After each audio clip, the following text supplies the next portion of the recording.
শিব দুহিতে তপময়ী মাতো বসুধা কণ্ঠহার।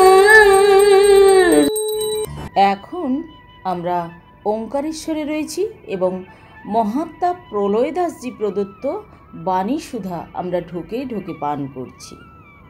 তাহলে শুরু করি। যারা ব্রহ্মলোকের প্রকৃত পথ অন্বেষণ করেন তারা ওঙ্কার রূপ রথে আরোহণ করে বিষ্ণুকে অর্থাৎ সর্বব্যাপী তত্ত্বকে সারথি করে রুদ্রদেবের অর্থাৎ জ্যোতি স্বরূপের আরাধনায় তৎপর হন। অর্থাৎ ওঙ্কারই ব্রহ্মলোকে গমনের প্রধান উপায়। সেই উপায় আশ্রয় করলেই ব্রহ্মলোক প্রাপ্তি হয়। মাণ্ডুক্য উপনিষদে আছে ওমিত্যে তৎস্খরমিদং সর্বম। ওং এই অক্ষরটির অর্থ হল সমস্ত জগৎ। ওঙ্কারাত্মক জগৎ জাগ্রত, স্বপ্ন, সুষুপ্তি এবং তুরীয় এই চার পাদযুক্ত। সর্বং হেতৎ ব্রহ্ম অয়মাত্মা ব্রহ্মা সোহমাত্মা চতুষ্পাৎ। অর্থাৎ ব্রহ্মস্বরূপ আত্মা তথা জীব জাগ্রত, স্বপ্ন ও সুষুপ্তির কোনো না কোনো একটি ভূমিতে থাকে। কেবল উচ্চকোটির সাধকগণ একটি উন্নত চৈতন্য ভূমিতে আরোহণ করেন যাতে তুরীয় অবস্থা বা ব্রহ্মভাব হয়। ওঙ্কারে পাদ হল অকার, ওকার, মকার ও অর্ধমাত্রা বা নাদবিন্দু। ওঙ্কার তত্ত্ব সম্যক রূপে জানতে হলে, বুঝতে হলে ওঙ্কারের অবয়ব রহস্য জানা আবশ্যক। আচার্য গৌড়পাদ মাণ্ডুক্য উপনিষদের গৌড়পাদ কারিকায় বলেছেন, ওঙ্কারং পাদশো বিদ্যাৎ পাদমাত্রা ন সংশয়। ওঙ্কারং পাদশো জ্ঞাতা ন কিঞ্চিদপি কিঞ্চয়েৎ। অর্থাৎ ওঙ্কারকে জানতে হবে এক এক মাত্রা বা পাদ ধরে। ওঙ্কারে প্রত্যেক পাদের দেবতা এক একজন। অথর্বশিখা উপনিষদে রয়েছে ওমিত্যেদ দক্ষরমাদৌ প্রযুক্তং ধ্যানং ধ্যাতব্যম। ওমিত্যেদ দক্ষরস্য পাদশ্চত্বারো দেবশ্চত্বারো বেদশ্চত্বারো চতুষ্পাদেত দক্ষরং পরং ব্রহ্ম। ওং এই অক্ষরকে সমস্ত মন্ত্রের আদিতে প্রয়োগ করে তবেই তার ধ্যান করবে। এক হচ্ছে অকার তত্ত্ব। ওঙ্কারের প্রথম মাত্রা অকার জাগ্রত অবস্থায় অধিষ্ঠাতা বিশ্বরূপ আত্মা তথা বৈশ্বানর। অকার বৈ সর্বা বাক। অকারও বিরাটের ন্যায় সকল বাক্য জুড়ে বিরাজমান। অকার যেমন প্রণবের প্রথম বর্ণ, বিশ্বস্রষ্টা ও বিরাট, তেমনি ব্রহ্মাও শ্রেষ্ঠাদি অবস্থাত্রয়ের প্রথম দেবতা। জাগরিত স্থান বৈশ্বানর অকার প্রথম মাত্রা। আপ্তেরাদিমত্তৎ বা আপনতি হবৈ সর্বান কামান আদিশ্চ ভবতি য এবং বেদ।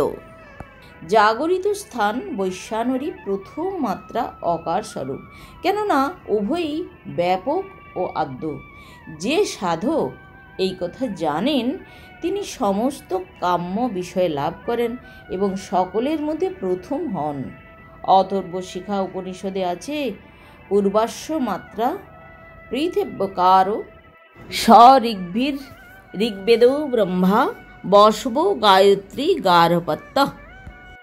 অর্থাৎ ওঙ্কারের প্রথম মাত্রা অকারের অধিষ্ঠান লোক পৃথিবী, ঋগ্বেদ হল বেদ, অধিষ্ঠাতা দেব হলেন ব্রহ্মা, গণদেবতা অষ্টবসু, ছন্দ গায়ত্রী এবং অগ্নি গার্হপত্য।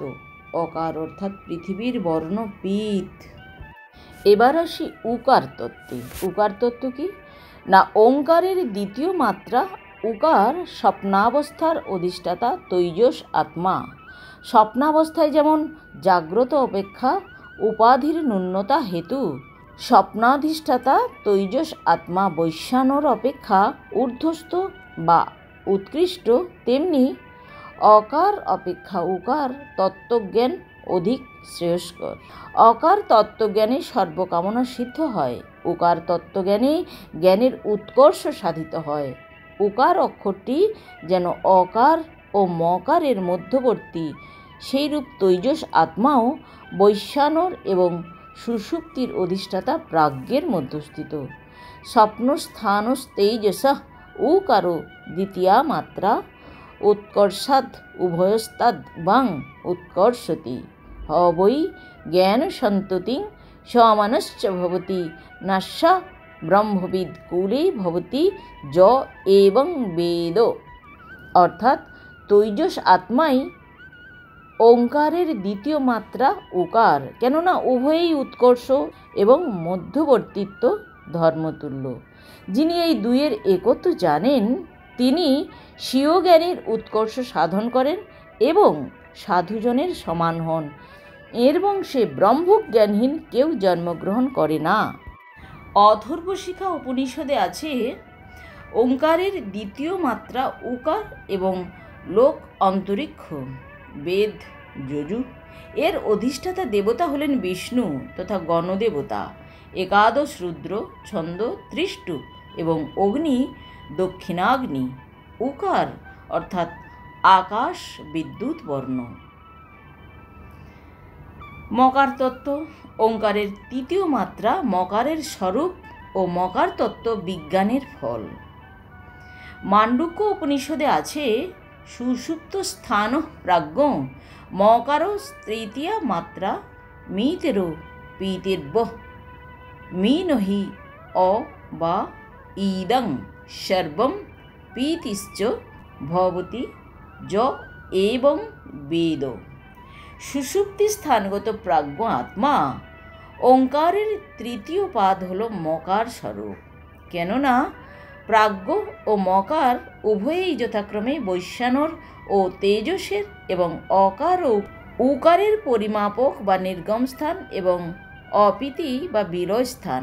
যিনি এটি জানেন, তিনিই এই সমস্ত অবগত হন এবং সকলের আশ্রয়ভূত হন। যেরূপ জাগ্রত ও স্বপ্ন প্রকৃতি বশে সুষুপ্তিতে লয় হয়, সেইরূপ অ এবং উ মকারে লীন হয়, সৃষ্টি ও স্থিতি লয়ে পর্যবসিত হয়।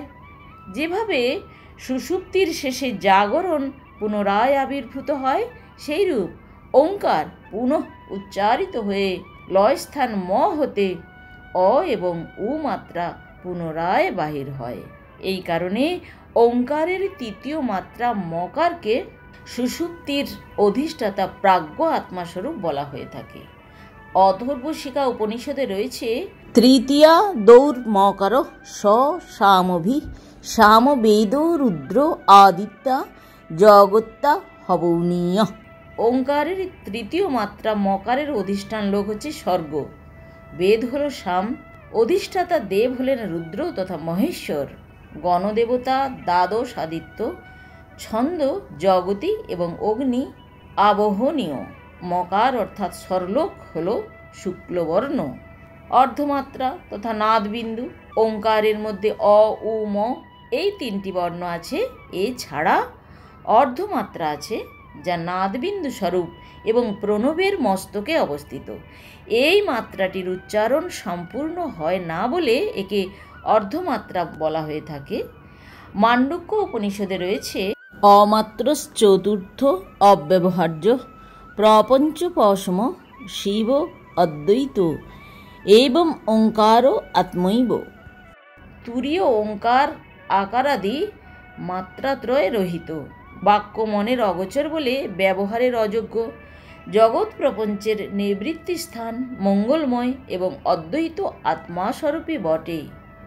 প্রণবের অ উ ম এবং ওম শব্দ দ্বারা ব্রহ্মা বিষ্ণু ও মহেশ্বরের সগুণ ব্রহ্মকেই বোঝায়, বিন্দু দ্বারা নির্গুণ ব্রহ্মকে বোঝায় এবং অর্ধচন্দ্রাকৃতির নাদ দ্বারা শব্দ ব্রহ্মময়ী আদ্যাশক্তিকে বোঝায়।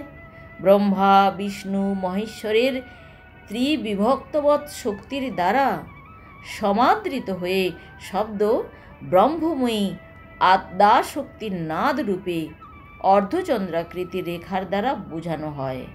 আর তার মধ্যকেন্দ্রে অবস্থিত বিন্দু বা পরব্রহ্ম। প্রণব সংযোগে যেমন সকল মন্ত্র নির্দোষ ও পূর্ণ হয়, সেইরূপ অর্ধমাত্রা বা নাদবিন্দুর সংযোগে ওঙ্কার মূল তত্ত্বের সঙ্গে সংযুক্ত হয়ে পূর্ণতা প্রাপ্ত হয়। আমার আর হোমাগ্নির দিকে দৃষ্টিপাত করার ক্ষমতা রইল না। আমার চোখ দুটো কেউ যেন আঠা দিয়ে আটকে দিয়েছে। আস্তে আস্তে পীত জ্যোতি সমন্বিত আকাশ ভেসে উঠল। সেই জ্যোতিতে ভাসতে লাগলাম। ধীরে ধীরে পীত জ্যোতি অন্তর্হিত হয়ে বিদ্যুৎময় আকাশমণ্ডল আমার সমস্ত অন্তঃসত্ত্বাকে গ্রাস করে ফেলল।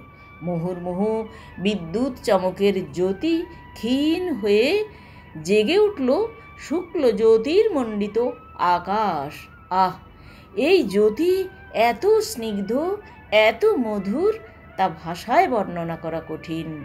ধীরে ধীরে জেগে উঠল ওঙ্কারের পূর্ণ ধ্বনি। তার প্রবাহ বয়ে চলেছে হৃদয় কন্দরে। ওঙ্কারের কলতানে আত্মহারা হয়ে পড়লাম। ক্রমে ওঙ্কারের সুরেলা ধ্বনি পরিবর্তিত হয়ে যাচ্ছে রেবা রেবা রেবা। এই মিষ্টি সুর তরঙ্গ নিরবচ্ছিন্ন তালে তালে গমকে গমকে যেন ঊর্ধ্বের দিকে উঠে যাচ্ছে। সুরেলা ধ্বনির স্ফুরণ ও অবিরাম ঝঙ্কার এক মুহূর্তও থেমে নেই। ধীরে ধীরে আমাকে মাতাল করে তুলেছে। আমি যেন নেশা করেছি, ওঙ্কারের নেশা। আমার শরীর টলছে দুলছে। ওঙ্কারের ব্যঞ্জনায় এক অনাস্বাদিত পূর্ব আনন্দের শিহরণ বয়ে গেল আমার শিরা ও ধমনীতে, তন্ত্রিতে তন্ত্রিতে।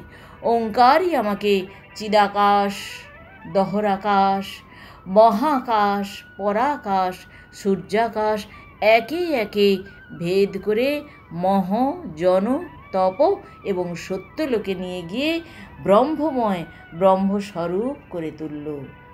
কতক্ষণ, কত ঘণ্টা, কত প্রহর যে এভাবে কেটে গেল আমার জানা নেই। আমি এক আনন্দ স্বর্গে ডুবেছিলাম। যখন চেতনা এলো, ধীরে ধীরে চোখ খুললাম। সামনেই দেখলাম সেই হোমকুণ্ডের অগ্নি জ্বলছে। বাইরের দিকে তাকিয়ে দেখি সূর্যকিরণে সমস্ত তপস্থলী উদ্ভাসিত। নর্মদার জল, পাহাড়, গাছপালা, আমার সম্মুখস্থ হোমাগ্নি, সর্বত্র যেন ওঙ্কারের বাজনা বাজছে। অসহ্য পুলকে মন ভরে আছে। আনন্দের নেশায় আবার চোখ বন্ধ করলাম। শুনলাম প্রলয় দাসজি বলছেন, बस करो जी, और उनकी रस लेने का जरूरत नहीं। ধীরে ধীরে চোখ দুটো মেলবার সামর্থ্য এলো। আমি হোমাগ্নি এবং তাঁকে প্রণাম করে উঠে দাঁড়ালাম। নর্মদায় গেলাম স্নান করতে। নর্মদাতে নেমে অনেকক্ষণ ধরে স্নান করলাম। মা নর্মদার উদ্দেশ্যে প্রণাম করে ও পিতৃতর্পণ সেরে সদ্য উড্ডীয়মান ভগবান বিবস্বানের উদ্দেশ্যে অর্ঘ্য নিবেদন করলাম।